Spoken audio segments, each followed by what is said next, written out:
Hi, welcome to Let's Chat with Cheryl. Today's guest, Aja, my baby. Um, Today we're going to discuss dreaming big. That's our topic for today. And the reason why we came up with this topic for today is because, um, like maybe a few months ago, I was in the dollar store and I seen a kid out front and he was asking for money to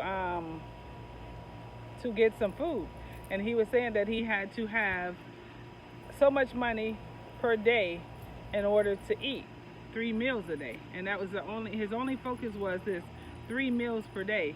So he asked me if I can get him something to eat. So I ended up getting something from McDonald's. Then he asked me for $3 to be able to prepare for tomorrow. So I gave him the $3, but then I asked him where did he live and where did he come from, and he was saying that his mother had passed away and his father, he didn't know where he was at, so he was basically on his own. So I asked him, I said, well, what location did you live in? And he told me. And then I asked him, I said, well, what church did your mom attend or whatever? And he told me that too. I said, well, maybe you can go to the church and ask for some help, or maybe they can lead you in the right direction where you could go in order to get help to be able to start to get on your feet in life. He looked to be about 16 or 17 years old. And then he said, well, only thing he could think of is that only thing that came to his mind is I have to have enough money for tomorrow so that I can eat 3 meals a day. And I was thinking to myself, you don't need 3 meals per day to survive. But he was thinking that was all that he needed was 3 meals a day. So therefore, that's what made me come to the conclusion of dream big, because he have no dreams, no aspirations, no nothing. Only thing he could think about is those 3 meals per day that he thought he needed to have. So that's what brought me to this conclusion. Yeah, because the whole point of that, with her saying everything, was that when she was trying to give him help and open his eyes up to different solutions to actually help him go in a better direction, he went straight to just 3 meals. He did not pay attention to anything she was saying. He wasn't worried about where he could get in the bath, if he could get a job, or if they can help him get a job, or even believing that they would do it, or when he get the job, he could then get a place for himself, he could get his car, and he could start doing everything he needs to survive. He needed to live and to enjoy life a little further. He was just worried about 3 meals a day and just going on. That was his main focus. You just need to eat. And true enough, that is a focus, but that should not be the biggest picture in your life, that, oh, I just need to eat and I'd be okay. Because you'll never be satisfied with that. And you're just living like a rundown life. You won't have fun. You won't enjoy life to its full extent. Mm-hmm. And that's all he was focused on, because that's what he didn't have. And when you focus on what you don't have too much, sometimes it can make you want to gain more, but then also it can always crush you when you don't have it, because you always think, I don't have it, I'll never get it. And that's what happened. Yeah, he couldn't see beyond that. And we can live in this world without parents. We can live in this world without a lot of things, but we can't live in this world without a dream, because the Bible also tells you that a person without a vision will perish, and he had no vision for himself. The only vision that he had was that he needed those 3 meals per day, and it was so much more outside of that. And I don't know if he didn't get it when he was at home, because us as parents, we're the teacher, we're the only creature that God created that could have your children for 18 years, and sometime beyond 18 years, and you're still teaching them. And I don't know, maybe he didn't get the teaching that he needed to go on, but he couldn't see beyond what he knew, and that was those 3 meals a day. I don't know if he had maybe issues before he got on the street, that maybe he didn't have enough food or something at home or whatever. He didn't think of anything but 3 meals, and that's all he could see beyond it. I couldn't get him to see no more than that. And it's just like, okay, I heard Steve Harvey say, if you take a flea and you put it inside of a mayonnaise jar, and the mayonnaise jar is only so big, and the flea jumps 36 inches from the ground. That's his full potential, to jump 36 inches from the ground. And that's the smallest insect, one of the smallest insects that God created is that flea. And it could jump 36 inches from the ground. But when you take it and you place it inside of that mayonnaise jar, and that flea, and you put a top on it, that flea is going to jump to the top, and it's going to hit his head, and it's going to fall back down several times before it realizes I can't go any higher than that. So then it begins to stunt that flea's growth, and he never goes to his full potential. And that's what happened to this kid. Somewhere along the line it was stunted, his growth was stunted, and he never made it to his full potential, which he could get there, but he just didn't know how, and he didn't see any other way to get there. Oh, shoot. That's good. I like that. I'm sorry. I don't even know what to add to that. She was into the flea. I was really into the flea. Oh, but yeah, if I could piggyback off of it, you ain't got nothing else to say. I'll probably say, ah. Stop it and let's No, we might as well keep going. Okay. But yeah, what she was saying was right, because that's all he could truly focus on. He could just truly focus on just those 3 meals. And like she was saying with the flea, you do stunt their growth. And you can't let your growth be stunted, and it's all about what you teach them and how you're molding their mind into believing that they could achieve and telling them to dream big. You know, as a child, as like a 2-year-old, you see they play make-believe almost with the Rugrats. They'll be Indiana Jones one day, they'll be Divermans the next day. They'll have so many dreams of what they wanted to be, and they'll play, and you just sometimes nowadays, you know, if you're busy and you're like a single mother, or you just don't want that much noise, you'll tell your kids, stop doing that, stop. So you're kind of pushing them back into a bubble where they can't even think for themselves or dream big and dream what they might want to be.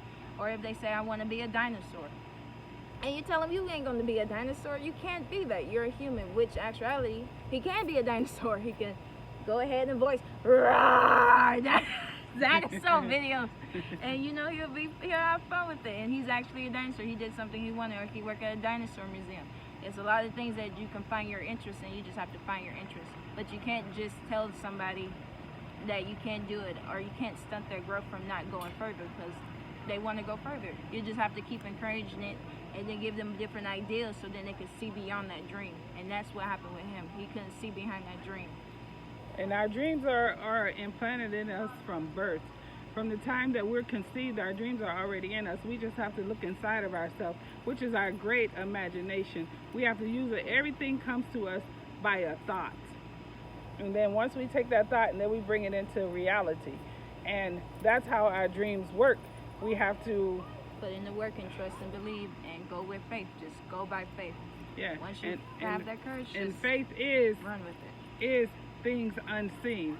So you got to have faith that just believe that you can have it, and you can have it. You just have to have that faith. And you know, the Bible says that if you have the faith of a mustard seed, and a mustard seed is very tiny. So if you just have a little bit of faith that you can have it, you can do all things through Christ who strengthens you. Because I dream I'm going to be rich. And I don't know how I'm going to be rich, but I just know I'm going to be rich. Or I know I'm going to have them old Model T cars. I don't know how I'm going to get it. I just know I'm going to get it. Yes. And I'm just going to keep working towards I get it. Till I get it. Yes. You just have to dream big. And just want more in life. You got to want it. And when you want it and you crave it, and you can actually say that if I never attain this, then I feel like my dreams didn't come true. That's when you work hard towards it even more. You have to want it, unless if it never happens, you know you feel terrible. Yes. And you've reached your full potential in life, and that's what you want to go beyond that mayonnaise jar, and even at that, even with the flea trapped inside of a mayonnaise jar, even once it has babies or whatever, I went back to the flea, but anyway, once it has babies inside the mayonnaise jar, the babies never go to their full potential neither, because they don't know that they can jump 36 inches because they were born into that captivity, that type of mentality. So that's what holds a lot of people down. We have to begin to think big, live big, dream big. You can do all things through Christ who strengthens you. That's kind of like with us during slavery. When we was put in captivity, we was Yes. conformed to a certain standard. So we're still breaking out. It's been probably 50 years, more than that we have been out of it, but we're still going through the effects of getting out of it as well, where we need to start opening our minds to it.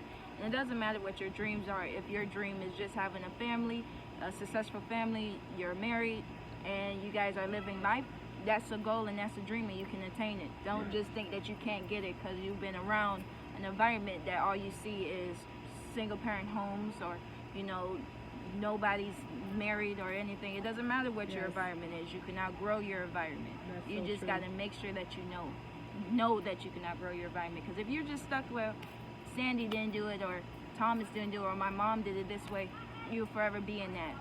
Yes. Just know that if you want something, you can get it. You can go towards it a lot further. Don't restrict yourself. Don't restrict yourself. Yes. You got another example? I know you do. You know I do. I know you do. Oh, wow. Wow. So go ahead Okay. and tell us this other example. Another example. Oh, the greatest example was my cat. Oh. Her name was Summer. And I had Summer when we lived in Georgia, and she came to the house or whatever, and she was pregnant.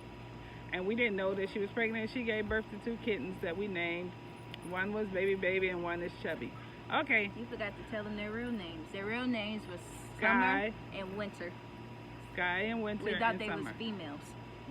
They was not females. Yes. Go ahead. Okay. And when they were born, I watched Summer take them, and she raised them from kittens to adulthood, and she had to do it in a matter of 6 weeks. And God gives us 18 years with our children, and she had to do it in a matter of 6 weeks. Okay. She at a week and something old, when they started walking and their eyes opened up, she began to not just lay there and nourish them. They wanted to eat. If they wanted to eat, they had to jump up in the chair to get to them. And even I was stunning their growth, and I didn't realize it because I kept them in the house, because I didn't want Summer to take them away and leave them somewhere. And the thing of it is, as they got older, she even taught them how to jump even higher, how to use the litter box, how to, if they didn't cover it up, if she smelt it, she knew which one did it. She would even take them and put them in some type of hold and kick them in the back of their head or whatever. So she was even giving them spankings in life. So Spankings. I watched her, and then she even taught them, when we moved to Miami, she taught them how to climb a tree, the tree that was in our front yard. And thank God that she did, because a few days later, some pit bulls had got in our yard, and they were after Baby, which he climbed the tree and he got away because she had trained him how to climb a tree. So she gave him what he needed in life. And that's what I'm saying. The parents, us as parents, we have to give our children what they need in life. We can't leave them just out there doing nothing. We have to start training from the time they come out of the womb, the time that they come into the world. We have to start training them. You train them to sleep, you train them to take a bath, you train them to be groomed, and then you start training them how to eat from a spoon, how to sit to a table. It's like we're training our children.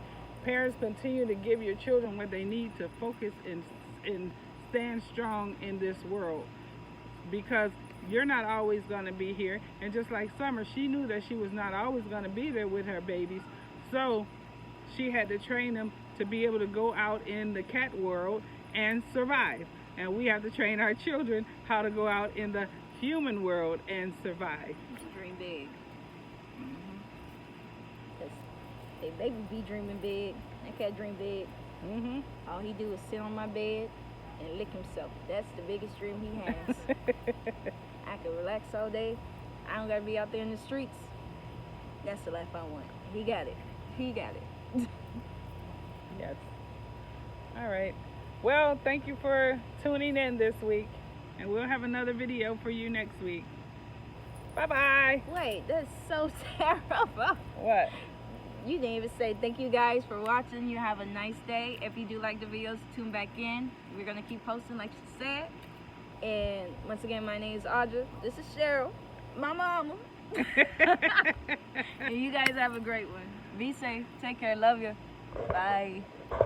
You gonna say bye? Bye.